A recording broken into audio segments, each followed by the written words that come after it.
5번째는 회계 기록 챕터입니다. 여기에서는 실제로 회계 장부를 작성하는 방법에 대해서 배워보도록 할게요.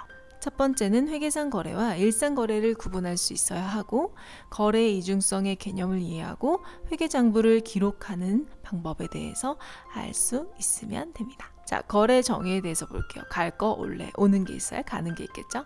주고받음 또는 사고팜이라는 뜻인데, 회계에서 이야기하는 거래는 자산, 부채, 자본, 수익, 비용에 영향을 미치는 사건, 자산, 부채, 자본, 수익, 비용이 증가, 감소하면 회계상 거래예요. 그래서 일반적인 거래랑 회계상 거래랑은 약간 차이가 있어요. 예를 들어 볼게요.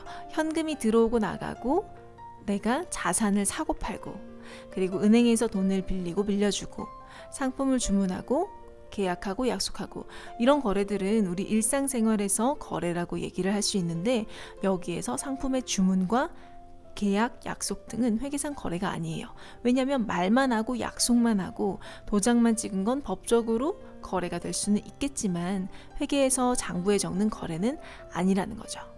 주문, 계약, 약속, 키워드 기억하실게요. 일상생활에서는 거래라고 하기 조금 힘든 이런 화재, 분실, 도난, 파손 등은 회계에서 내 건물이 불타 없어졌으면 건물이 감소했고, 또는 내 거를 훔쳐가고 부서지고 했으면 내 거의 자산 등이 감소를 했겠죠. 그래서 이런 거래들은 회계상 거래라고 이야기를 합니다.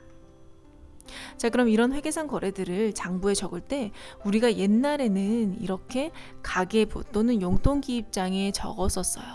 그래서 돈 들어온 거, 돈 나간 거 이런 식으로 적었던 이때에 부르던 장부는 회계에서 단식부기라고 불러요. 단식이라고 하는 건 한 줄로 적는다는 뜻이고, 부기는 장부 기록이라는 뜻이에요.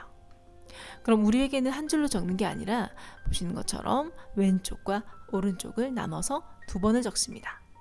자, 이런 회사의 회계 장부는 2번 적는다고 해서 복식부기라고 얘기를 해요. 복식부기를 하는 이유는 좋은 게 있으니까 이렇게 하겠죠? 그 좋은 게 뭔지 한번 알아볼게요.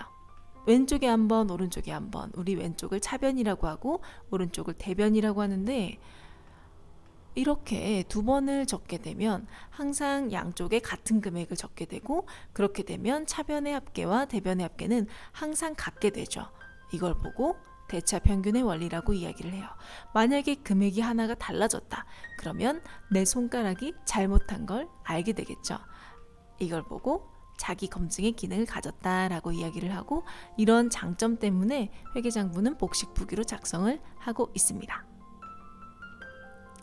자, 그러면 이제 여기서 중요한 건 자산, 부채, 자본, 수익, 비용이 각각 재무상태표와 손익계산서에 내 자리가 어딘지를 알아야 하는데, 자, 자산은 차변, 부채, 자본은 대변, 비용은 차변, 수익은 대변 이렇게 나와 있죠.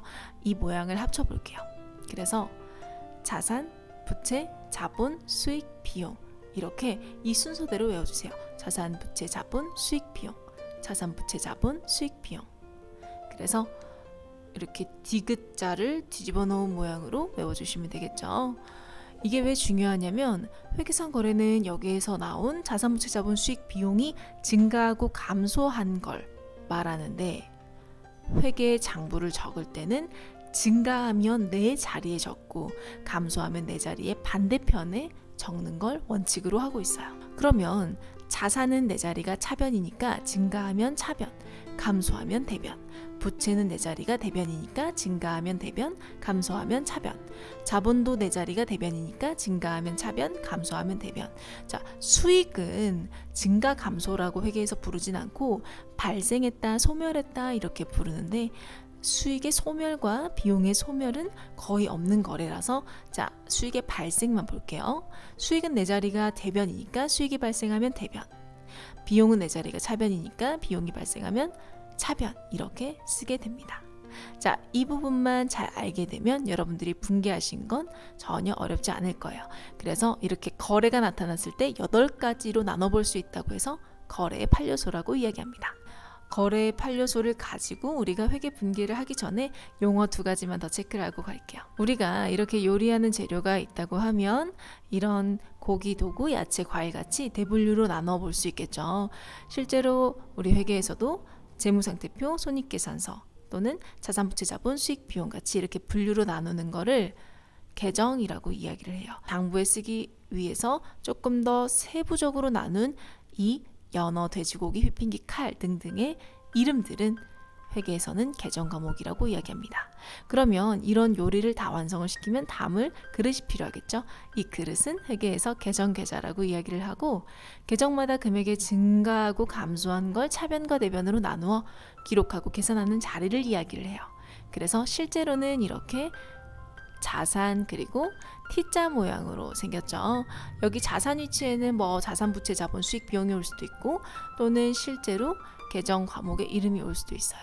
그리고 이 모양이 T자로 생겼다고 해서 우리는 앞으로 이걸 T계정이라고 부를 거예요.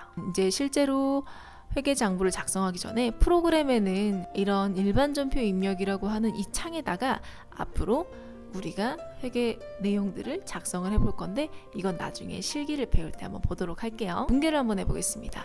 분계라는 순서는 제가 정한 거긴 한데, 여러분들이 연습을 많이 하시다 보면 굳이 이 순서대로 기억하지 않아도 여러분들이 편한 대로 여러분들만의 분계 방법을 찾을 수 있을 거예요.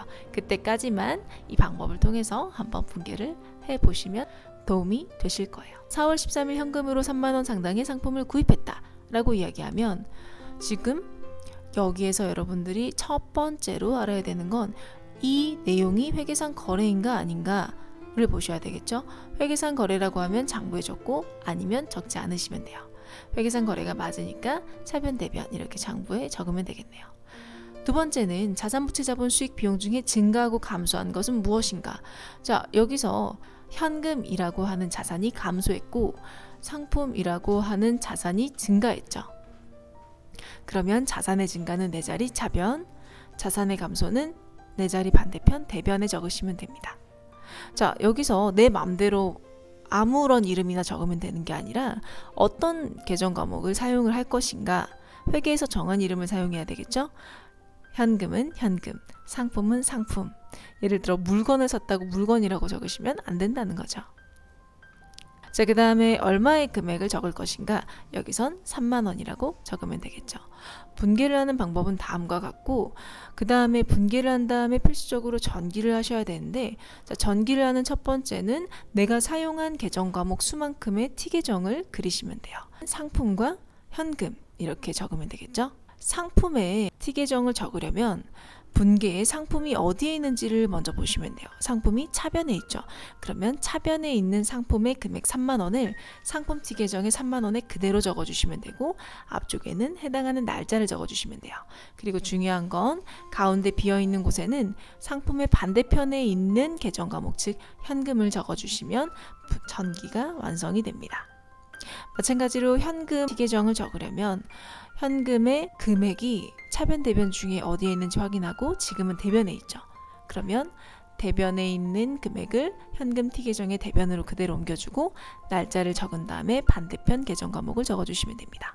여기까지 회계의 기록 분계와 전기에 대해서 알아봤습니다.